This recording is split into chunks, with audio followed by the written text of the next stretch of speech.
when Caitlin receives a chilling phone call from her husband. While he's standing right in front of her, her perfect family life shatters. What follows is a heart-wrenching race to protect her daughter, confront her sister's haunting secret, and decide whether blood is thicker than betrayal. In a quiet, tree-lined neighborhood just outside of Boston, Caitlin Johnson believed she had built the kind of life others dreamed about, a skilled and compassionate pediatric nurse. Caitlin spent her days at the local children's hospital, where her calm presence and nurturing touch brought comfort to young patients and their families alike. Her husband, Michael Johnson, a seasoned police officer with a reputation for integrity, strength, and compassion, was her rocker partner in parenting and life.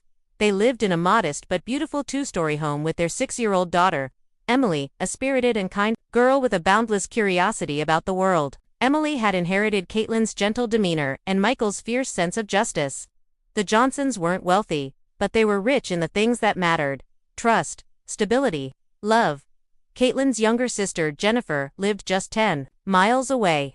Their bond had never weakened, even after marriage and kids.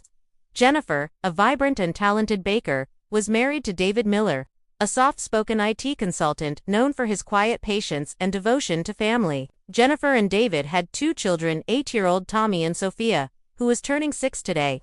The cousins, especially Emily and Sophia, were practically inseparable. That Saturday morning, Caitlin stood at the stove, flipping pancakes. The aroma of melting butter and maple syrup filled the kitchen. Emily sat on a stool at the counter, swinging her legs and animatedly recounting a dream about dragons and castles to Michael, who sipped coffee with a smile of adoration on his face. The morning was slow, simple, and perfect, an increasingly rare moment where their hectic schedules aligned. The day ahead was Sophia's birthday party at Jennifer's house.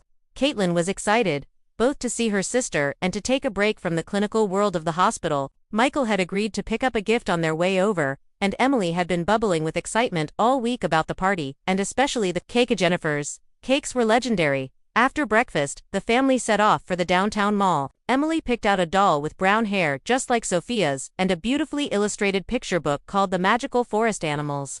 As the presents were wrapped, the 3 sat on a bench, drinking coffee, Emily humming happily and guessing what kind of cake Aunt Jennifer had made this year. By 1 p.m., they were dressed and ready. Caitlin carried the gifts and a bottle of wine. Michael made sure the car was gassed and clean. Emily sang happy birthday softly to herself in the back seat as they drove through sun-dappled neighborhoods. As they approached Jennifer's house, they saw balloons fluttering on the front lawn and children chasing each other in the yard. Sophia, in a pink dress, looked radiant as the birthday girl. Emily ran to her cousin with a squeal, and the two embraced with the enthusiasm of sisters. Jennifer, dressed in an apron and glowing with hostess energy, welcomed them with a warm hug. David was already at the grill in the backyard. The entire house was filled with laughter, delicious smells, and the colorful chaos of children's parties. Hours passed in blissful normalcy. Hamburgers, hot dogs, soda, and laughter flowed freely. Sophia opened presents with delight and hugged Emily tightly. When she unwrapped the brown-haired doll and the book, then came the cake, a 7-layer, rainbow marvel that stunned even the adults. Around 4 p.m., Caitlin's phone buzzed. It was Michael, but he was in the backyard. She glanced outside and saw him laughing with David and another guest. Confused, she answered, "Hello, Kate, where are you right now?" Michael's voice on the phone was tight, urgent, at Jennifer's. "You're here too." "What, Kate? Listen to me. That's not me." Her blood ran cold. "What are you talking about?" "I'm at the station. It's urgent. Take Emily and leave the house." Now her hand trembled. "What's going on?"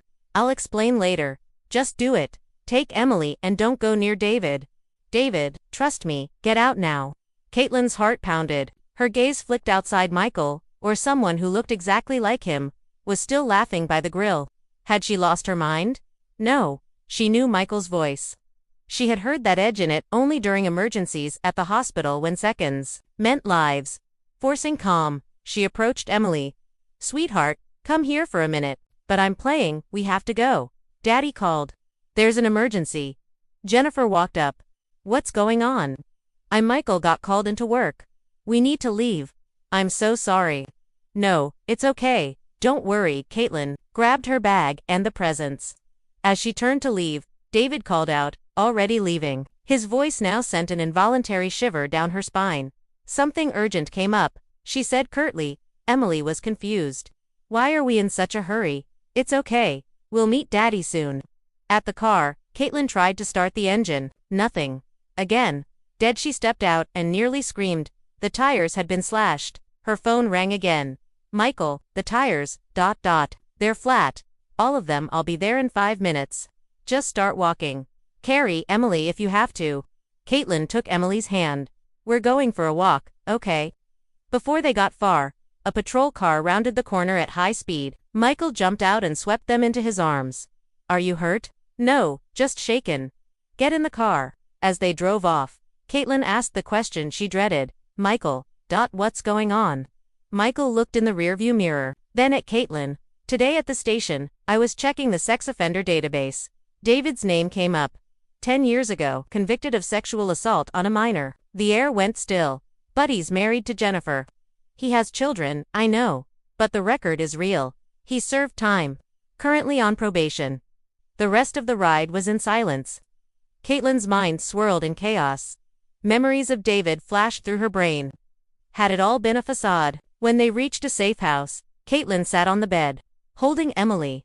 The warmth of earlier was gone, replaced by a storm of confusion, fear, and betrayal. Outside, the sun dipped low, casting golden hues over Boston's skyline. Inside, the Johnsons were beginning a long night of questions with no easy answers. The evening after Sophia's birthday party. The world around Caitlin Johnson felt unfamiliar. She sat on the couch in a police-safe house. Her 6-year-old daughter Emily asleep beside her, wrapped tightly in a borrowed fleece blanket. The quiet room was dimly lit, but the storm inside Caitlin's mind roared louder than any thunder. Michael stood across the room, pacing, his face a mix of exhaustion, fury, and disbelief was that of a man wrestling with a truth too ugly to ignore. Michael, Caitlin said, her voice barely above a whisper. Are you sure it's him? David. Michael stopped pacing. I didn't want to believe it either. But it's him, Kate. I pulled the old records myself. Full name, D.O.B., mugshot. 10 years ago, convicted of sexually assaulting a minor, he served 3 years and was released under probation, supervision. Caitlin's breath caught in her throat. But he's married to Jennifer. They have children. He plays with our daughter. We've shared holidays, vacations, ... How could he hide something like that? Michael sat beside her, rubbing his eyes. That's what we need to find out. The next morning, Caitlin didn't send Emily to school. She couldn't bear to let her out of sight. The breakfast table felt haunted by memories of yesterday. Emily laughing, excited about Sophia's party. Now, everything felt warped. Her home, once a sanctuary, was a place where shadows crept even in daylight. Emily, sensing the unease, asked gently, Mommy, is Daddy mad at Uncle David? Caitlin bent down beside her daughter. Sweetheart, Daddy is just worried. He found something out that we didn't know. Something important. But you're okay. You didn't do anything wrong. Emily frowned. Is Sophia okay too? Caitlin nodded, though her heart twisted at the thought of what danger might have already brushed past them all without notice. Yes, she's okay too. Later that day, Michael returned home from work. His expression told Caitlin everything before he even spoke. I went to talk to David. Caitlin stood still, bracing. He admitted it. The conviction, the prison, time. He didn't try to deny any of it. What? He just confessed. Michael nodded, and said Jennifer knows. Said he told her before they got married. Caitlin gasped. She knew, yes, according to him, he laid it all out. And she still chose to be with him. They set boundaries. He claims he's never been alone with any child, including his own. He's still in therapy. Voluntarily, not court-mandated anymore. Caitlin couldn't comprehend it. Jennifer, her sister, the one who used to call her crying over breakups, who once wouldn't let Caitlin near a date unless she approved, and said nothing. The next day, Jennifer called. Caitlin, please, can we talk? Just us. They met at a quiet cafe halfway between their homes. Jennifer looked haggard, eyes red-rimmed, hands trembling. You knew? Caitlin asked without pleasantries. Jennifer nodded slowly. Yes, before we got married, he told me. Everything. Caitlin was stunned. And you still married him? Had kids with him? I did, Jennifer whispered. I believed in his remorse. I believed he'd changed. I saw the pain he carried, Kate. I watched him cry after every group session. I watched him refuse to be alone with our children. I believed people could change. You should have told me, Caitlin said, her voice breaking. I wanted to, but I was afraid you'd never speak to me again, that you'd judge me, or, worse, tell everyone. We had just started healing as sisters back then. I didn't want to lose you. You risked my daughter's safety, Jennifer. No, I never let him be alone with the kids. Ever. We had rules. We still do. He's never changed a diaper, never put them to bed alone, never picked them up from school. I would never risk their safety. Tears welled in Caitlin's eyes. She wanted to scream, but the pain and betrayal strangled her voice. That night, Caitlin sat on the porch steps outside her home, Michael beside her. She believes he's changed, Caitlin said. She truly does. I know, Michael replied. But do you believe it? Caitlin was silent for a long moment. I want to. For Emily, for Sophia, for Jennifer. But I don't know if I can. Not yet. Michael nodded. Then we take it, step by step. Slowly, with strict boundaries. And if anything ever feels wrong, we pull back. 3 weeks passed, no family visits. Just occasional texts. Emily asked daily when she could see Sophia again.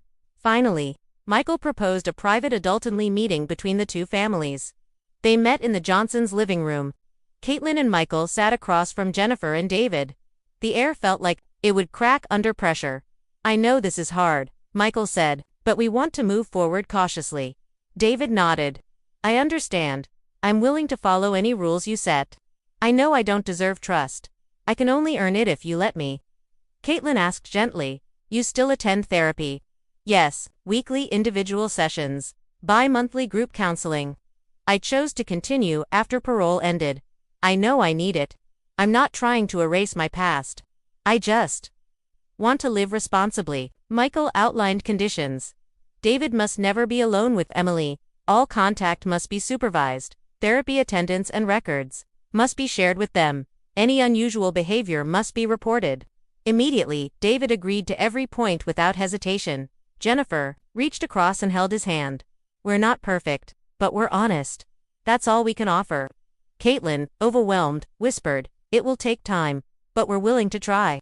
By the time the meeting ended, the weight in the room had shifted, not lifted, but shifted. There was no forgiveness, no clean slate, but there was a start as Emily rushed in from the other room and hugged her mother. She asked innocently, are we going to see Sophia again soon?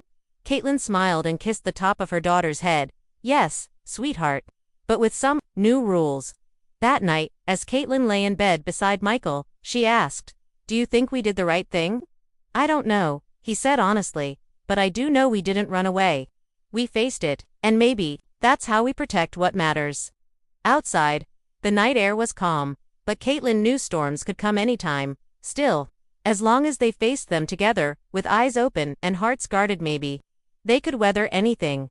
The slow return to normalcy was like wading through fog. Caitlin and Michael had cautiously resumed parts of their routine. Emily returned to school. Michael rotated back into regular patrols, and Caitlin threw herself into hospital shifts with renewed focus. But underneath, something had changed. The invisible thread that had once tied both families so effortlessly now felt frayed, delicate, and strained. It had been nearly a month since the truth about David had surfaced. The first official gathering between the Johnsons and the Millers was scheduled for the upcoming Sunday, a supervised picnic in a public park, with adults keeping a watchful eye at all times. No unsupervised play. No shared car rides. Just a cautious attempt at rebuilding. The days leading up to the event were filled with tension. Are we doing the right thing? Caitlin asked Michael one night as they lay in bed, the ceiling fan humming gently above them. I don't know, Michael admitted. But what I do know is this: David admitted the truth. Didn't run. Didn't make excuses. And Jennifer is still your sister? We owe it to our daughter to show her what grace looks like, as long as it doesn't cost her safety.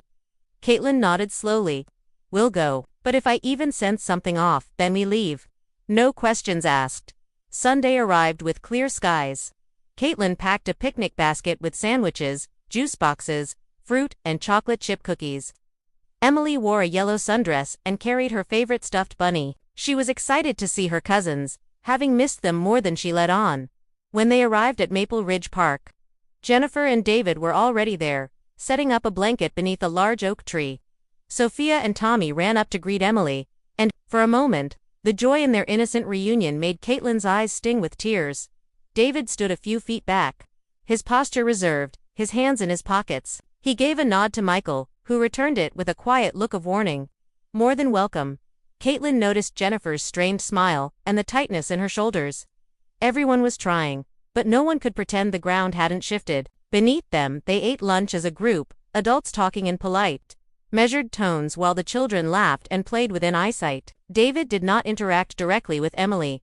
True to his word, he stayed on the sidelines, speaking only when included, often deferring to Jennifer. After about an hour, Caitlin's apprehension began to soften. Maybe this could work carefully, with the right boundaries, but then something happened. Emily tugged on her mother's sleeve. "Mommy, I have to go to the bathroom." "The restrooms are over there," Jennifer said, pointing to a small brick building across the field. "Tommy, go with her." "Okay." Before Caitlin could reply, David stood up. "I can take them." The words hung in the air like a dropped match. Caitlin's breath caught. Michael stood instantly. "No," Caitlin said too sharply, standing up. "I'll take them." David froze, then nodded silently, and sat back down. Tommy, confused, shrugged and followed Caitlin and Emily across the field. Inside the restroom, Caitlin held Emily's hand tightly, as if the world had suddenly shifted again. She tried to appear calm, but her nerves crackled like live wires. On the walk back, Emily asked innocently, "Why didn't Uncle David come with us?" Caitlin paused. "Because Mommy wanted to be the one to go with you. That's all." Emily frowned thoughtfully but didn't push further. When they returned, the atmosphere had cooled noticeably. Jennifer looked down, quietly folding napkins. Michael exchanged a glance with Caitlin that said everything. They stayed another hour. It wasn't perfect, but it wasn't a disaster. Still, Caitlin couldn't ignore the way her heart had leaped into her throat when David offered to walk the children. The following week brought a new layer to the story. On Tuesday, Caitlin was finishing her shift at the hospital when she received a call from Jennifer. Her voice was trembling. "Can you come over?" Something happened. "David, he had a panic attack." Caitlin arrived at Jennifer's house to find David pale and shaking, sitting on the couch with a blanket around his shoulders. Jennifer was near tears. "What happened?" Caitlin asked cautiously. "He got a letter in the mail. Someone found out. They sent him a threat, called him a monster. Said he should die. It was unsigned." Caitlin's stomach sank. "Have you told the police?" "No. He didn't want to draw attention." David looked up. "I knew this would happen eventually. People don't forgive. They don't forget. They just wait for a reason to strike. I've kept my head down for 10 years. Now it's all coming back. And I'm terrified of what it will do to my kids." Caitlin didn't know what to say. She couldn't forget what he had done. She couldn't undo the fear she had felt. But she also couldn't deny that in this moment, he looked like a man drowning in his past, not reveling in it. Jennifer turned to Caitlin. "I know how this looks, but I need you to understand he's not that man anymore. And now someone wants to hurt him, and that means they might hurt us." Caitlin left the house with her mind spinning. Later, that night, she and Michael sat on the front porch again. "They're scared," she said. "Someone found out. Someone is angry." Michael sighed. "It was only a matter of time. The registry isn't private. And people don't forgive not when it comes to crimes like that." "But what does that mean for us?" Caitlin asked. "If someone hurts David or targets their home, our families are connected. Our kids. Our names." Michael stared out into the darkness. "It means we don't let our guard down. Ever." The next weekend, Caitlin sat with Emily at the kitchen table while she drew pictures with colored pencils.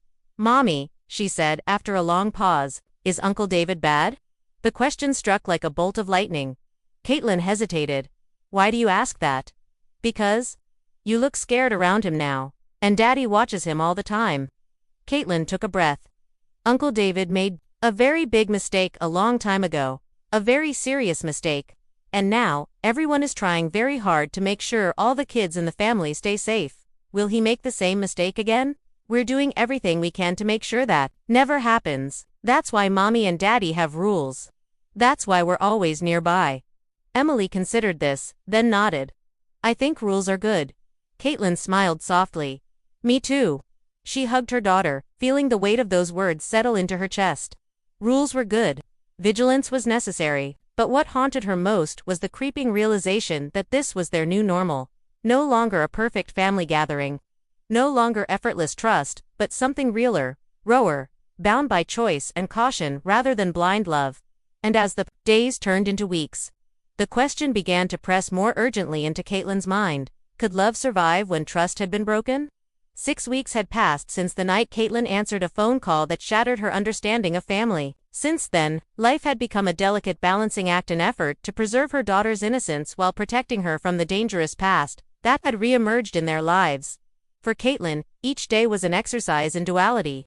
At the hospital, she comforted grieving families and healed wounded children with practiced poise.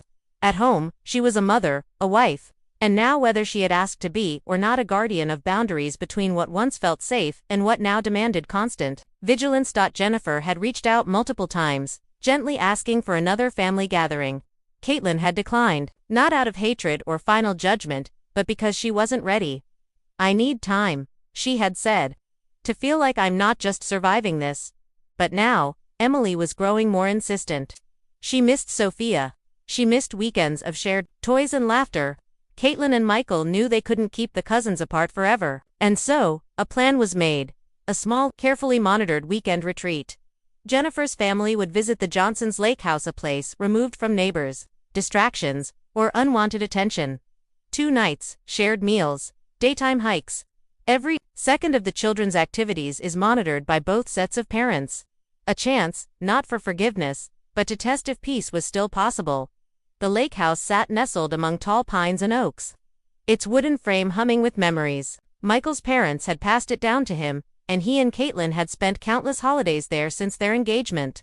The backyard sloped gently to the lake, where a small dock reached out like a finger into the water. When Jennifer's car pulled into the driveway, Caitlin's stomach tightened. She stepped outside, plastering a smile that wavered at the corners. David exited first, slowly, keeping his distance. Jennifer and the kids followed. Sophia squealed with joy as Emily bolted from the porch. Emily, Sophia, the cousins, hugged, spinning in circles, instantly washing away the weeks apart. Jennifer approached with a gentle smile. "Thank you for letting us come." Caitlin nodded. "Let's just take it one step at a time." That evening, they dined together on the patio. David kept to polite conversation, never initiating direct attention toward Emily. Caitlin found herself observing him constantly, body language, tone of voice, even where his eyes lingered. Yet he remained composed, guarded, respectful. Later, as the children played inside a room filled with puzzles and board games, the adults sat by the fire pit. Jennifer spoke first. "Sometimes I wonder what people would say if they knew I stayed with him." Michael sipped his drink. "People don't get to decide how a family survives. Only the family does." David broke his silence. "I know I'll never be fully trusted again. I can live with that. I just don't want to be feared." "You being here is not an endorsement," Caitlin said carefully. "It's a responsibility. If we're doing this, then it's all eyes open. All the time." He nodded. Agreed. The next day brought a quiet moment Caitlin didn't expect. She was standing on the dock, watching the sun shimmer over the lake. Emily and Sophia sat nearby, giggling as they dangled their feet into the water. David approached slowly, stopping several feet away. "May I say something?" he asked. Caitlin turned. "As long as it's not asking for forgiveness." "I'm not there." He nodded. "I wouldn't ask. I know better. I just wanted to say, I understand the fear. It's not unfair. It's not unjustified. But if there's ever a day when you see me not just my past, I hope you'll allow that man a place in your family again." Caitlin stared at him. The weight of 1,000 emotions pressed against her chest. She didn't respond. Instead, she turned back toward the girls. "Emily, it's time for lunch." That evening, after the girls were tucked into sleeping bags, in the living room, Caitlin sat with Michael under the stars. "She asked me today what mistake Uncle David made," she said softly. "What did you tell her?" "That some mistakes are very serious. They change how people are allowed to live their lives, and that it's our job to make sure everyone stays safe, no matter what." Michael nodded. "You did the right thing. Do you think we'll ever trust him?" Michael was quiet. "I don't know. But I think we're learning how not to let fear own us. That counts for something." The weekend ended without incident. No tension, no slips, but still no forgetting. As Jennifer's family prepared to leave, Emily hugged Sophia tightly. Can we do this again? She asked. Caitlin knelt beside her. Maybe, sweetheart, but only if everyone continues to follow the rules. David met her eyes one last time before getting into the car. It was not a look of victory or expectation. It was quite gratifying. Perhaps even resignation, as the taillights disappeared down the forest road. Caitlin exhaled deeply. Michael came up behind her, wrapping an arm around her waist. You okay? No, but I'm trying. They watched the trees sway gently in the summer breeze. We can't erase the past, Caitlin said. But maybe, we can build a future that holds space for truth.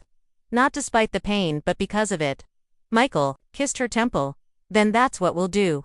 And together, they walked back inside toward a new kind of family. Built not on illusions of perfection, but the hard-won resolve to keep choosing love, safety, and strength in the face of everything that threatened it.